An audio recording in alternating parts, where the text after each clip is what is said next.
Jonji news lai kilang ara do ana phane pini ningkang sama kardam pajira lo jase pini abirta cheni pon ektham. मैं कुछ कहने से पहले मैं जिंदगी का कुछ यादें आपके सामने रखना चाहूंगी। आप जानते हैं मैं एक गांव से आती हूँ। हरियाली, शुरू से ही मैं हरियाली से परिचित थी। मैं जब छोटी थी मेरे पिताजी ने, क्योंकि हम लोगों के पास कोई साधन नहीं था, लकड़ी से हम खाना बनाते थे। सूखे लकड़ी पिता माता चुन के लाते थे, आके फिर उसको घर पे भी उसको काटते थे, जलाने लायक बनाते थे। मैं रोज देखती थी, मेरे मन में प्रश्न उठता था, ये तो लाते थे यहाँ पर, क्यों फिर ये लकड़ी को चोट देते थे। मैं पिताजी को पूछा, ये तो सूखे लकड़ी, इसको आप क्यों फिर चोट देने से पहले पिताजी उसको नमन करते थे। मैंने बोलते सूखे लकड़ी, इसको नमन करने की क्या जरूरत है। उन्होंने बोले ये अभी बूढ़ा हो गया, सूख गया, लेकिन जिंदगी भर ये हम लोगों को फल दिए हैं, फूल दिए हैं, हवा दिए हैं, पानी दिए हैं। आज भी ये सूखे लकड़ी हम लोगों के काम पे ही लग रहा है। इसीलिए मैं चोट देने से पहले उसको मैं क्षमा याचना करती हूँ, नमन करती हूँ कि मुझे क्षमा कर दीजिए, मेरे पास कोई और दूसरा उपाय नहीं। मैं जब पिताजी के साथ खेत में जाती थी, फावड़ा से खेत को चोट पहुंचाने से पहले पिताजी धरती को नमन करते थे। मैं पूछती थी, धरती को क्यों आप नमन करते हो?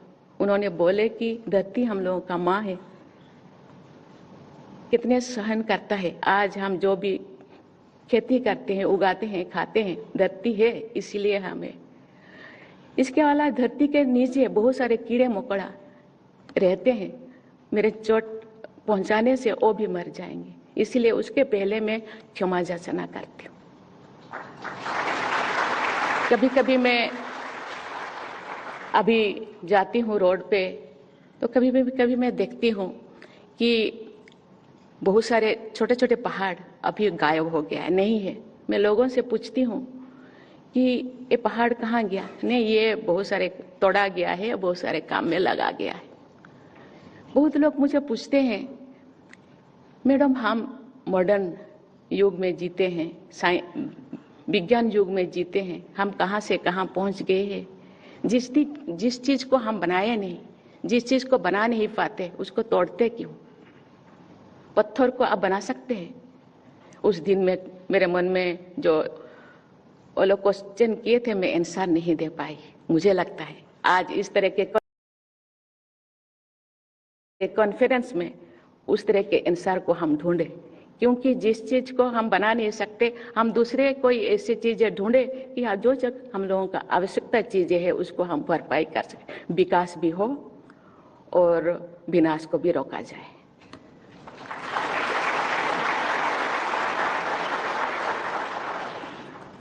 जिस जिले से मैं आती हूँ वहाँ सिमलीपाल बायोस्फीयर रिजर्व है, वहीं पर सिमलीपाल टाइगर रिजर्व भी है, जो ब्लैक टाइगर्स का एकमात्र नेचुरल हैबिटेट है।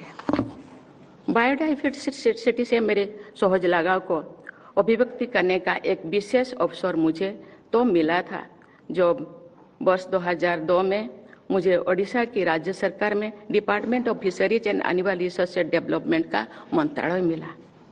मैंने अनेक लाइफ स्टॉक एड सेंटर स्थापित किए हैं। पशु पक्षियों के लिए संवेदना के साथ किए गए काम बहुत मन को संतोष देती है। हमारे जनजातीय समुदाय के लोगों ने सदियों से प्रकृति के साथ समन्वय बनाए रखते हैं। जनजातीय लोग पेड़ को पूजा करते हैं। हमारे आदिवासी भाई बहन अपने जीवन के हर पहलू में आसपास के परिवेश, पेड़ पौधे और जीव जंतुओं के साथ उनके ध्यान रखते हैं। हमें उनकी जीवन शैली में से प्रेरणा लेना चाहिए। आज जो पूरा विश्व ग्लोबल वार्मिंग और क्लाइमेट चेंज की समस्या के निदान का प्रयास कर रहे हैं, तो अब जनजातीय समुदाय की जीवन शैली और भी अनुकरणीय हो जाती है। जल, जंगल, जौन के बीच एक प्राकृतिक बंधन है। मुझे ये जानकर बहुत खुशी हुई है कि पर्यावरण मंत्रालय ने इस बंधन से जुड़े एक अभियान का हाल ही में शुरुआत किया है। इस अभियान का उद्देश्य जंगली, नदियां और जंगल स्रोतों के इकोलॉजिकल कनेक्शन को फिर से जीवंत बनाना है। मुझे बताया गया है कि इस सम्मेलन में भी जल और जंगल से जुड़े विशेष सत्र आयोजन किए जाएंगे। एनजीटी हमारे एनवायरमेंट एडजुडिकेटरी सिस्टम का अत्यंत महत्वपूर्ण अंग है। हमारे एनवायरमेंट मैनेजमेंट इकोसिस्टम से जुड़े सभी संस्थानों को तथा सभी देशवासियों को पर्यावरण संरक्षण और संवर्धन के लिए निरंतर प्रयासरत रहना चाहिए। मुझे ये जानकर प्रसन्नता हुई है कि केंद्रीय पर्यावरण मंत्रालय द्वारा ग्रीन क्रेडिट प्रोग्राम और इको मार्क जैसे कदम बढ़ाए जा रहे हैं ताकि लोगों को लाइफस्टाइल फॉर इन्वायरमेंट के अभियान से भली भांति जोड़ सके। जमीनी स्तर पर किसानों को सहायता देने के लिए मेघदूत और मौसम जैसे मोबाइल ऐप की सुविधा दी गई है, जिनसे वे मौसम संबंधी जानकारी प्राप्त करके खेती से जुड़े निर्णय ले सके। विगत अक्टूबर महीने में केंद्र सरकार ने देश की सभी ग्राम पंचायतों द्वारा उपयोग किए गए ग्राम पंचायत लेवल वेदर फोरकास्टिंग की व्यवस्था लागू की गई है। ऐसा व्यवस्थाएं पर्यावरण विशेषज्ञों की भाषा में एडप्टेशन मेजर्स के अंतर्गत आती है। विश्व समुदाय को एडप्टेशन मेजर्स पर और अधिक जोर देने की आवश्यकता है।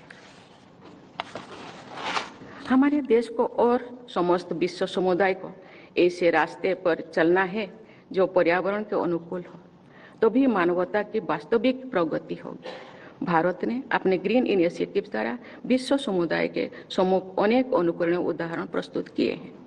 मुझे विश्वास है कि सभी स्टेक होल्डर्स तथा देशवासियों की भागीदारी के बल पर हम विश्व स्तर पर ग्रीन लीडरशिप की भूमिका निभाएंगे। हम सबको वर्ष 2047 तक भारत को एक ऐसा विकसित राष्ट्र बनाना है जहां की हवा, पानी, हरियाली और खुशहाली पूरी विश्व समुदाय को आकर्षित करे।